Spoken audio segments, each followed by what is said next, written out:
Puskás, and Di Stefano.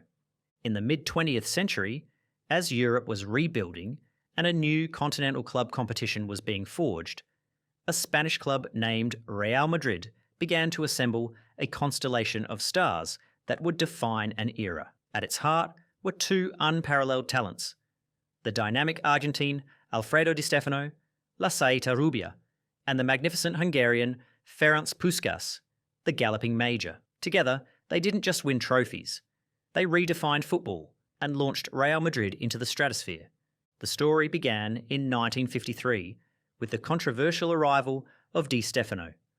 Already a formidable talent, his signing transformed a mid-table Real Madrid into an unstoppable force.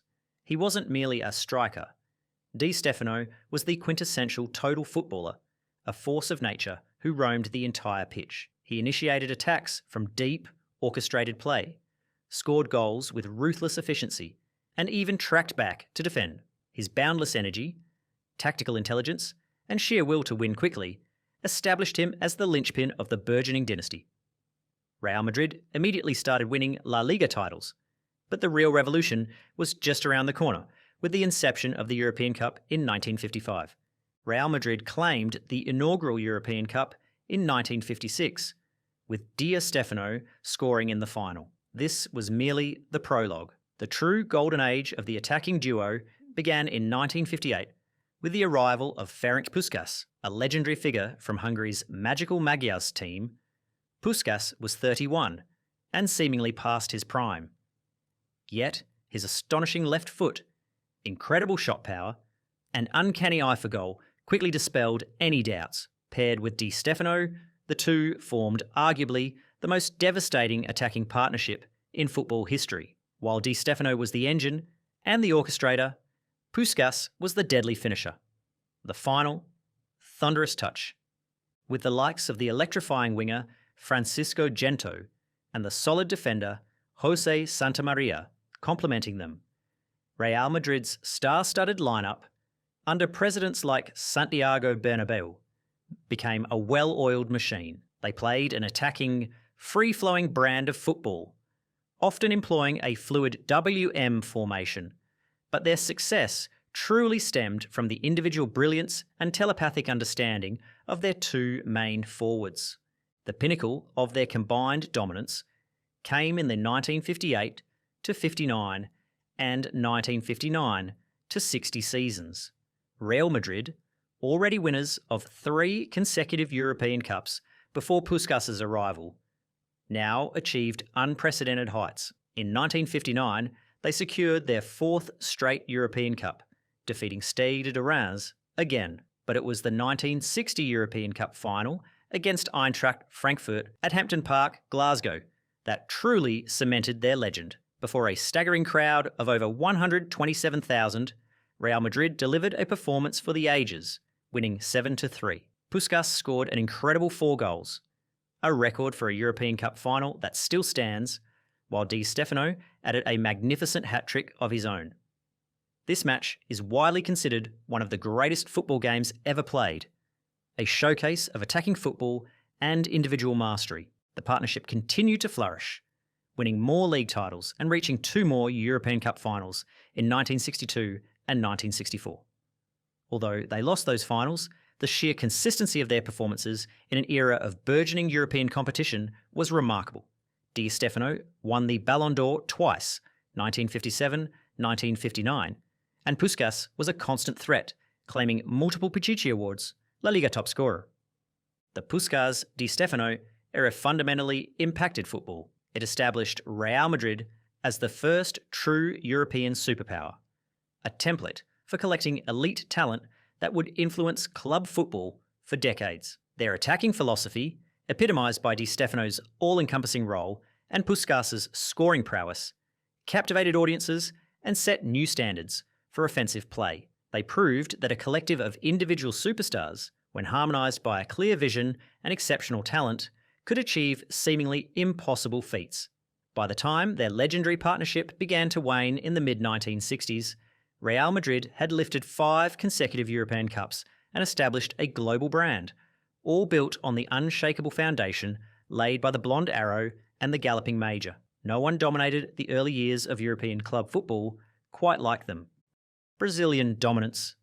The mid-20th century witnessed football's most profound transformation, spearheaded by a singular talent whose brilliance mirrored the surge of a new global sport.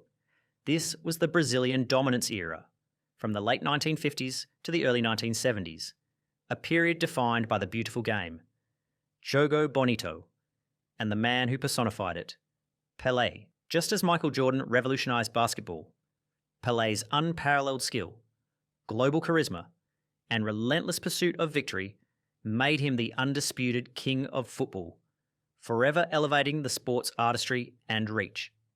The story of Pelé's reign exploded onto the global stage in 1958. A mere 17-year-old phenom, he burst through the tournament in Sweden, announcing his arrival with audacious skill and breathtaking goals. After initially being held back, Pelé stormed onto the scene, immediately changing Brazil's fortunes. He scored a stunning hat-trick in the semi-final against France, showcasing his two-footed finishing and incredible athleticism. Then, in the final against hosts Sweden, he notched two more iconic goals, including the famous flick over a defender followed by a volley into the net. Brazil claimed their first World Cup, and a teenager had instantly become the world's most talked-about player. This young king had launched a new dynasty, bringing Jogo Bonito to the masses. 1962 saw Pelé return to the World Cup stage in Chile as the reigning champion and global superstar. He started the tournament with a brilliant goal against Mexico. However, a cruel injury in Brazil's second group, match against Czechoslovakia, forced him out for the remainder of the competition. Without their talisman, many expected Brazil to falter. But the team, built on the foundations Pelé had helped lay and possessing a wealth of individual brilliance, showed its depth. Garrincha, the mesmerising dribbler, stepped up to deliver one of the most incredible individual World Cup performances ever. He almost single-handedly carried Brazil to their second consecutive title, showcasing incredible goals and unstoppable runs, culminating in a 3-1 final victory over Czechoslovakia. It was a testament to Pelé's influence that the team he ignited could prevail even in his physical absence. 1966, in England, brought a jarring setback. Pelé, now firmly established as the world's greatest, faced brutal treatment from opposing defenders. Unable to contain his skill, teams like Bulgaria and Portugal resorted to incessant fouling. Pelé was repeatedly hacked down with impunity, eventually leading to his premature exit from the tournament due to injury. Brazil, without their battered king, could not maintain their dominance and crashed out early. The experience left Pelé disillusioned, even contemplating retirement from international football. The world wondered if the king's reign was truly over. But in 1970, Pelé came back with a vengeance, despite the brutal treatment of 1966 and questions about his fitness. He led Brazil to Mexico for what would become his ultimate masterpiece. This was the last dance for many of the legends, and Pelé's presence elevated a truly historic squad. Widely considered the greatest football team of all time, this Brazil side featured an embarrassment of riches. Gerson dictating play from midfield, Jairzinho scoring in every game from the wing, and Rivellino unleashing thunderous shots. They were a machine, all orchestrated by Pelé. He was not just a scorer, but a maestro, a tactical genius pulling the strings. In Mexico, Pelé delivered a performance for the ages.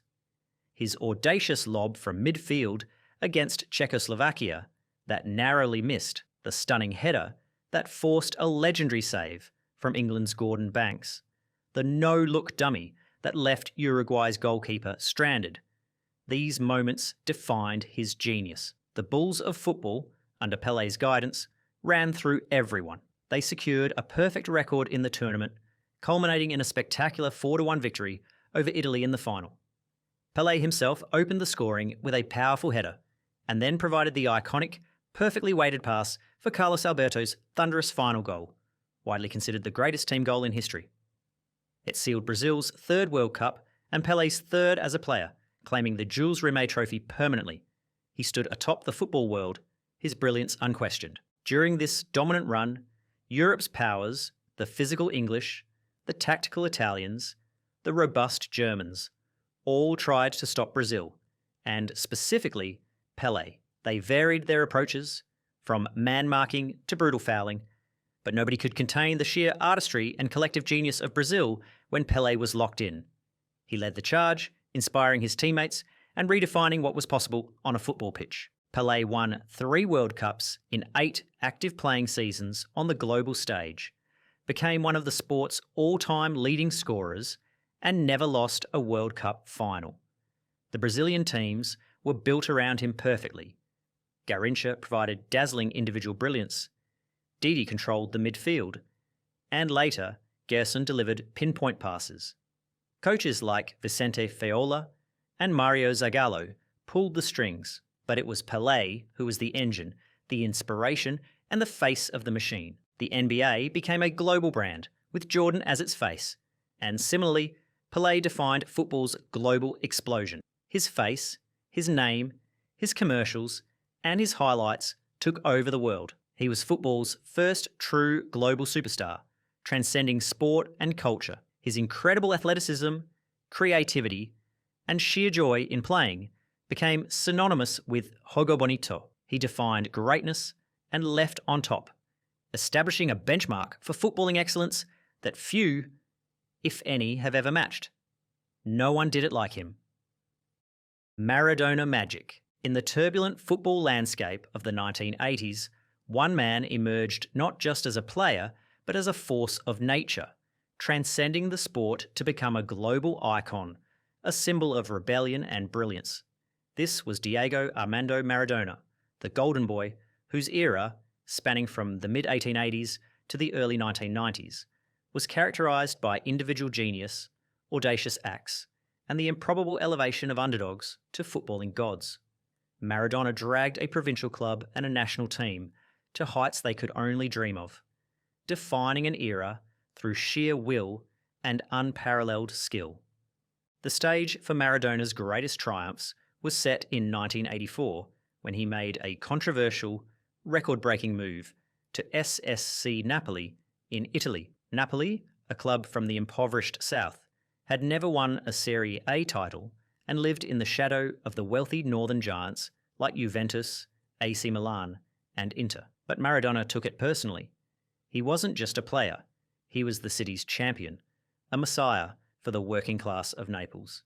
He immediately began to transform the team, not through a sophisticated system, but by sheer force of his individual brilliance and magnetic leadership. 1986 was the year Maradona cemented his legend, storming through the FIFA World Cup in Mexico and winning the Golden Ball as the tournament's best player.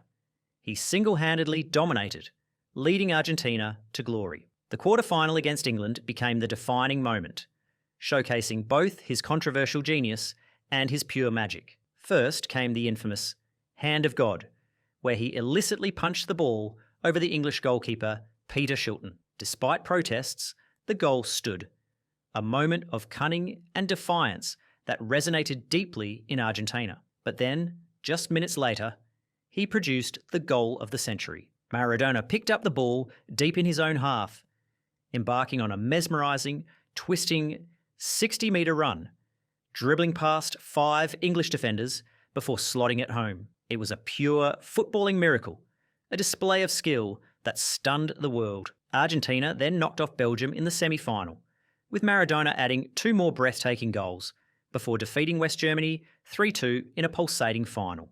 Maradona had not only delivered Argentina's second World Cup, but had done so almost entirely on his own terms, leaving a trail of defenders and shattered expectations in his wake. Back in Italy, Maradona continued his improbable mission with Napoli. In 1987, he did what was thought impossible. He led Napoli to their first ever Serie A title, Scudetto. The entire city erupted in an emotional, week-long celebration. Napoli, traditionally a relegation struggler, had taken down the mighty northern clubs, fueled by Maradona's individual brilliance. He was their general, their playmaker, their primary goalscorer, and their emotional heartbeat. That same year, they also won the Coppa Italia, completing a historic double. He followed up that triumph with continuous challenges to the established order. In 1989, Maradona led Napoli to their only European title, winning the UEFA Cup. This international club success further cemented his legacy, proving his ability to deliver on all stages. The next year, in 1990, he delivered a second stunning Serie A title for Napoli, solidifying their status as a force in Italian football, all while surrounded by a supporting cast that, while solid, rarely featured other global superstars. He built Napoli into a formidable force, orchestrating attacks, creating chances, and hitting spectacular free kicks. The 1990 FIFA World Cup in Italy saw Maradona, though battling injuries and a swollen ankle, attempting to lead Argentina to another improbable triumph. His performances were less about individual goals and more about sheer grit and incredible playmaking under immense pressure. He delivered a stunning assist for Claudio Canigia's decisive goal against arch-rivals Brazil in the round of 16, slicing through the defence to set up the winner. Argentina, seen as underdogs, then knocked off hosts Italy in a dramatic semi-final penalty shootout in Naples itself, a moment that deeply divided the Italian nation. Though Argentina ultimately lost a contentious final 1-0 to West Germany, Maradona's unwavering will and leadership to drag a flawed team to a second consecutive World Cup final etched another chapter in his legend. During this run, the established powers of European and international football, the methodical West Germans, the impenetrable Italian defences, the formidable English, all tried to stop him.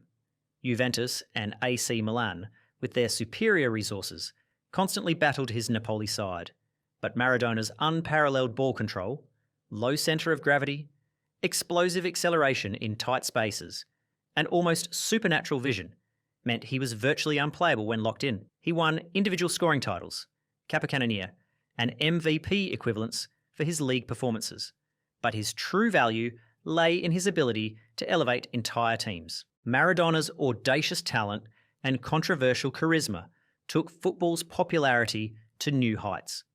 His face, his iconic number 10 jersey, his commercials, and his highlight reels took over the world. He was more than a player. He was a cultural phenomenon, a symbol of hope for the downtrodden, and a defiant genius who challenged authority. He defined greatness through pure, unadulterated individual brilliance and an unrivaled passion for the game, leaving an indelible mark that few will ever match. No one did it like him.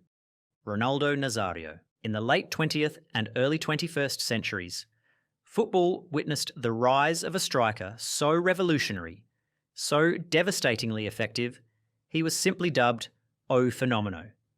This was the Ronaldo Nazário era, a period defined by lightning-fast dribbling, breathtaking goals, career-threatening injuries, and an unforgettable redemption story that mirrored the greatest comebacks in sports history. Ronaldo changed what it meant to be a striker, captivating the world with a blend of power, pace, and sublime skill that had never been seen before. Ronaldo's explosion onto the European scene began in 1994 with PSV Eindhoven, but his true reign ignited in 1996 when he joined Barcelona. At just 20 years old, he unleashed a season that remains legendary. He stormed through La Liga, scoring an astonishing 47 goals in 49 games across all competitions, winning the FIFA World Player of the Year. His signature move, picking up the ball in his own half, embarking on a mesmerising, unstoppable run, twisting and turning past multiple defenders with unbelievable pace and skill, before coolly rounding the goalkeeper, became his calling card. The iconic goal against SD Compostela, where he dribbled half the length of the pitch, shrugging off tackles and leaving defenders sprawling, left coaches like Bobby Robson in utter disbelief. He took the league by storm, captivating fans and demoralising opponents with his sheer, unadulterated talent. In 1997, Inter Milan broke the world transfer record to bring O Fenomeno to Serie A, then the world's toughest league. Ronaldo continued to dominate, winning the Ballon d'Or at just 21, the youngest ever recipient. He adapted his game to the defensive rigours of Italian football, displaying incredible strength and resilience while still delivering moments of pure magic. He led Inter to the UEFA Cup title in 1998, scoring a memorable goal in the final against Lazio, where he rounded the keeper with his trademark composure. That summer, the world braced for his World Cup dominance. The 1998 FIFA World Cup in France was set to be Ronaldo's coronation. He received the Golden Ball as the tournament's best player, helping Brazil reach the final. However, hours before the final against France, tragedy struck. Ronaldo suffered a mysterious convulsive fit, throwing Brazil's preparations into chaos. Despite initial exclusion, he insisted on playing, but was a shadow of his usual self as Brazil fell 3-0 to a Zinedine Zidane-inspired France. The incident cast a dark cloud over his otherwise brilliant tournament, raising questions that lingered for years. Then, the true battle began. From 1999 to 2001, Ronaldo's career was cruelly derailed by a series of devastating, career-threatening knee injuries. Ligaments ruptured, surgeries followed, and months turned into years of agonising rehabilitation. Doubts abounded. Many believed his explosive, unique style of play was too demanding on his body, and that O Fenomeno would never return to his peak. Without him, Brazil struggled in World Cup qualifiers, showing just how indispensable he was. But in 2002, Ronaldo came back with a vengeance. He defied medical prognoses and the doubts of the football world, making an improbable return just in time for the FIFA World Cup in South Korea and Japan. He wasn't quite the same explosive dribbler of his Barcelona days, but he had evolved into an even more clinical and mentally resolute striker. Alongside Rivaldo and Ronaldinho in the 3 R's attack, Ronaldo dominated the tournament. He scored in every game except the quarter-final, often with that distinctive, slightly awkward, but deadly toe-poke finish. In the semi-final against Turkey, he conjured a moment of pure individual brilliance, a quick burst and an outside-of-the-foot jab that sailed past the goalkeeper. Then came the final against Germany. This was Ronaldo's ultimate redemption, a chance to banish the ghosts of 1998. He delivered, scoring both goals in Brazil's 2-0 victory, including a classic poacher's finish and a coolly slotted second. Ronaldo clinched Brazil's 5th World Cup title. He finished as the tournament's top scorer with 8 goals, earning the Golden Boot and the 2002 Ballon d'Or. It was one of the most remarkable comeback stories in sports history, a testament to his indomitable spirit. After that triumph, in 2002, Ronaldo joined Real Madrid's Galacticos era, a collection of football's biggest stars including Zidane, Figo and Beckham. He continued to be a prolific goalscorer, leading Real Madrid to a La Liga title in his first season, 2002-03. While the team's balance was often questioned, Ronaldo's individual brilliance consistently delivered. His hat-trick against Manchester United in the Champions League quarter-finals in 2003, including a thunderous long-range strike, showcased his enduring class, even as his physical capabilities slightly diminished. He was still capable of turning any game on its head. During his reign, defenders across Europe tried everything to stop his unique blend of speed, power, and skill. Man-marking, double-teaming, tactical fouling, nothing consistently worked against his pure instinct for goal. He won multiple FIFA World Player of the Year awards and Ballon d'Ors, constantly being compared to the legends before him. Ronaldo's profound impact on football, his mesmerising highlight reels, distinctive celebration, and the iconic Nike R9 boots took over the world. He was the prototype for the modern, multifaceted striker, a player who could score from anywhere, beat anyone, and inspire an entire generation with his sheer talent and incredible resilience. His story, marked by exhilarating highs and devastating lows, cemented his status not just as a player, but as O Fenomeno, a true legend who defined an era and left an indelible mark on the soul of the beautiful game. No one did it like him. Messi and Ronaldo era. For nearly 2 decades, football was dominated by a rivalry unlike any other, a gladiatorial contest between 2 titans who pushed each other to unimaginable heights, shattering records and captivating billions. This was the Messi and Ronaldo era, a golden age of individual brilliance spanning from the mid-2000s to the early 2020s, defined by the contrasting genius of Argentina's Lionel Messi and Portugal's Cristiano Ronaldo. Their competition became the sport's central narrative, elevating club football to an unprecedented global spectacle and ensuring that every season was a relentless contest for supreme individual and team glory. The seeds of this era were sown in the mid-2000s.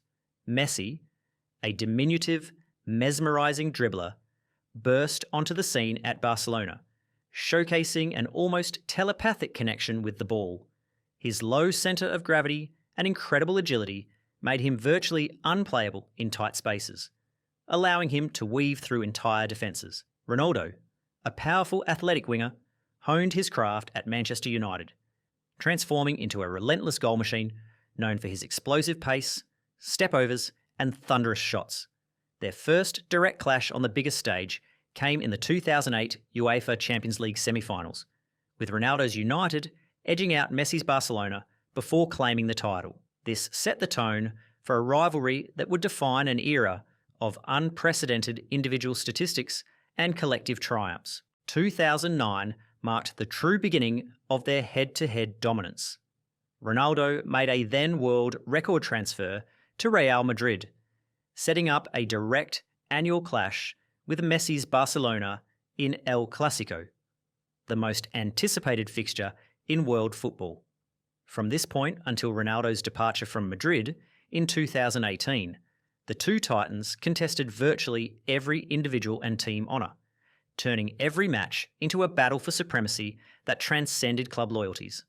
In the early years of this rivalry, roughly 2009 to 2012, Messi's Barcelona, under Pep Guardiola's tiki-taka system, achieved unprecedented team success, winning multiple La Liga titles and Champions Leagues. Messi was the undisputed architect, leading the line as a false nine, orchestrating attacks, and scoring with sublime regularity. In 2012, he shattered Gerd Muller's long-standing record for most goals in a calendar year, netting an astonishing 91 goals for club and country. His individual brilliance, highlighted by audacious dribbles and clinical finishes, set new benchmarks for attacking play. Ronaldo, meanwhile, was the spearhead of Real Madrid's formidable counter-attacking force. He consistently delivered prolific goal tallies, leading Madrid to a historic La Liga title in 2012 with a record 100 points, directly challenging Barcelona's dominance. The head-to-head clashes were epic. Ronaldo's towering headers, powerful free kicks, and relentless drive to score directly countered Messi's intricate build-up play and magical solo runs.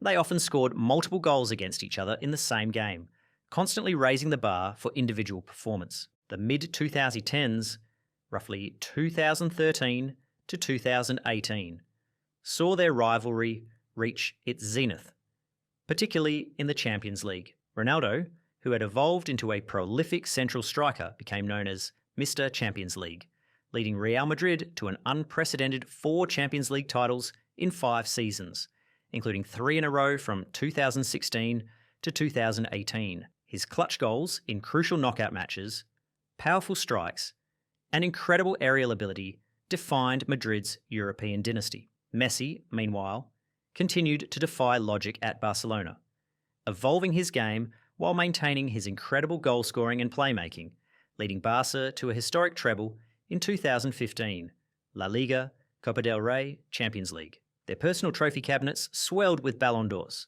They alternated winning the award for a full decade, with both consistently achieving staggering goal tallies exceeding 50 goals per season. Their individual brilliance allowed their respective clubs to build unparalleled footballing machines around them, maximising their strengths. The latter part of their direct rivalry saw them seek new challenges. In 2018, Ronaldo made a blockbuster move to Juventus, aiming to conquer Serie A and win the Champions League with a third club. He delivered 2 Serie A titles and continued his prolific scoring, proving his adaptability across different leagues. Messi remained at Barcelona, continuing to break records and lead the team, although Champions League success proved more elusive in his final years there. Their respective national team journeys added further layers to the narrative. Ronaldo, leading Portugal, achieved international glory first, winning the UEFA European Championship in 2016, Portugal's first major trophy, and the inaugural UEFA Nations League in 2019. Messi, burdened by Argentina's long trophy drought, faced multiple heartbreaking defeats in major finals. World Cup 2014, Copa America 2015, doubts lingered about his ability to deliver international silverware until 2021, when he finally led Argentina to the Copa America title.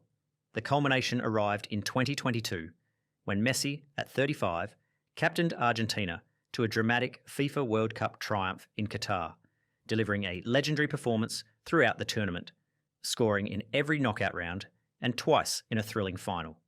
This historic win, securing the one major trophy that had eluded him, solidified his legacy and, for many, marked the definitive conclusion to the great debate.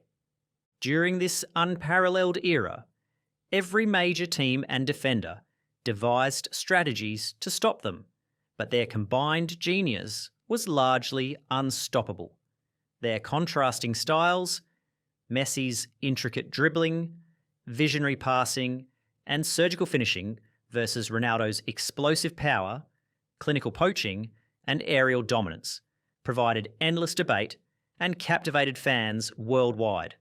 They broke virtually every individual scoring record imaginable, winning a combined 13 Ballon d'Ors, Messi 8, Ronaldo 5, by the time their direct club rivalry waned. The Messi and Ronaldo era had a profound, transformative impact on football. Their unprecedented rivalry attracted billions of new fans to the sport, particularly through the advent of social media, where fans could follow and debate their every move. Their image, their iconic jerseys, their lucrative endorsements, and their highlight reels turned them into global phenomena, inspiring an entire generation to pursue footballing excellence. They redefined consistency, longevity, and the sheer volume of goals and assists possible at the elite level. They created a golden age that elevated football's popularity, commercial appeal, and statistical benchmarks to heights unimaginable before their era. They defined greatness side by side, leaving an indelible mark that will forever be known as the Messi and Ronaldo era. No one else has delivered such sustained dual brilliance.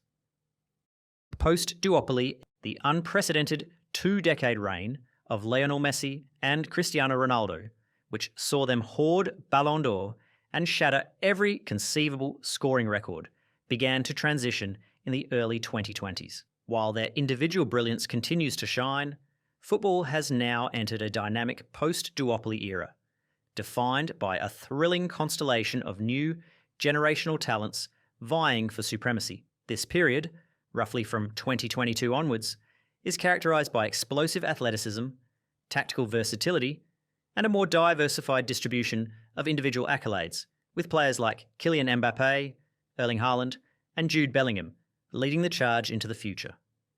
The baton pass was symbolic. The 2022 FIFA World Cup in Qatar offered a final, dazzling display from Messi, who finally clinched the elusive trophy. However, the tournament also served as a spectacular coming-out party for the new era's leading light, Kylian Mbappé. Despite being on the losing side in the final, Mbappé delivered a historic hat-trick and individual brilliance that cemented his status as football's next global icon.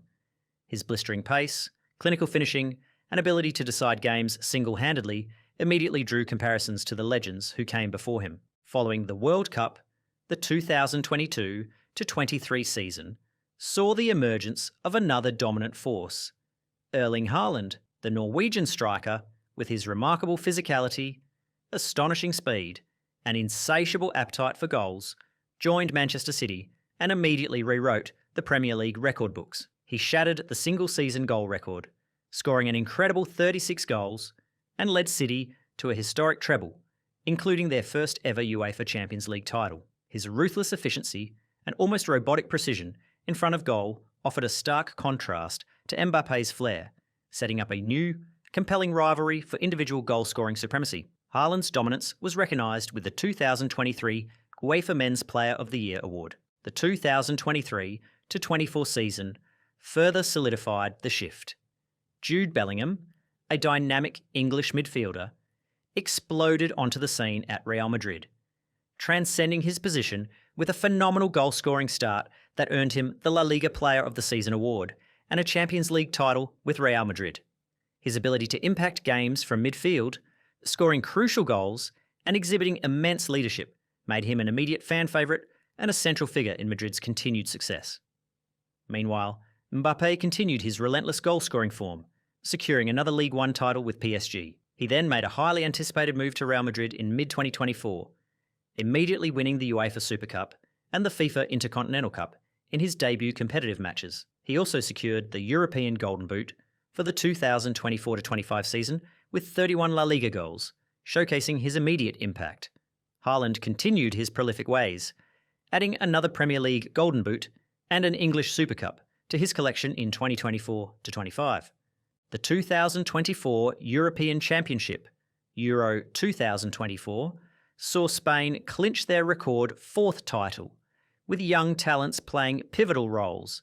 Notably, Lamine Yamal, Barcelona's teenage sensation, was a revelation, breaking numerous youngest player records throughout the tournament, including being the youngest player to appear and score at a Euro, and winning the Young Player of the Tournament award. His dazzling dribbling and fearless approach signalled another significant talent emerging from the La Masia Academy. Meanwhile, Rodri, Manchester City's midfield maestro, was recognised for his immense influence, winning the 2024 Ballon d'Or for his integral role in City's Premier League triumph and Spain's Euro 2024 victory. Argentina, in 2024, also won the Copa America, further extending their period of dominance, though the narrative firmly shifted towards the new generation in Europe. This post-duopoly era is defined not by one, but by a multipolar challenge to greatness. While Mbappé and Haaland are often pitted against each other, they are part of a broader wave of exceptional talent. Players like Vinicius Jr., Real Madrid's electrifying winger, a two-time Champions League winner, Jamal Musiala, Bayern Munich's silky attacking midfielder, and Phil Foden, Manchester City's versatile and clinical playmaker, are all consistently delivering world-class performances. This creates multiple compelling individual rivalries and narratives across leagues and competitions, preventing any single player from dominating the discourse as Messi and Ronaldo once did. Tactically, this era emphasises athleticism, directness, and tactical flexibility. Modern football demands players who can combine immense physical prowess with exceptional technical skill. The relentless high press, rapid transitions, and sophisticated attacking patterns now require players like Mbappé and Haaland to be not just finishers, but also powerful runners and clever movement specialists.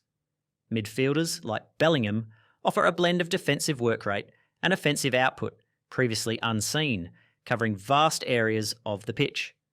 The global impact of football continues to expand in this era, fueled by these new stars, their presence on social media, their marketing appeal, and the constant flow of highlight reel moments ensure that football remains a global phenomenon. The debate has shifted from Messi versus Ronaldo to who will be next, or who is currently the best among this incredible new generation. This new constellation of talent ensures that while the duopoly may be over, the sport's golden age of individual brilliance and team competition is far from it. This era is still writing its history, but it promises to be one filled with groundbreaking performances and thrilling contests for supremacy.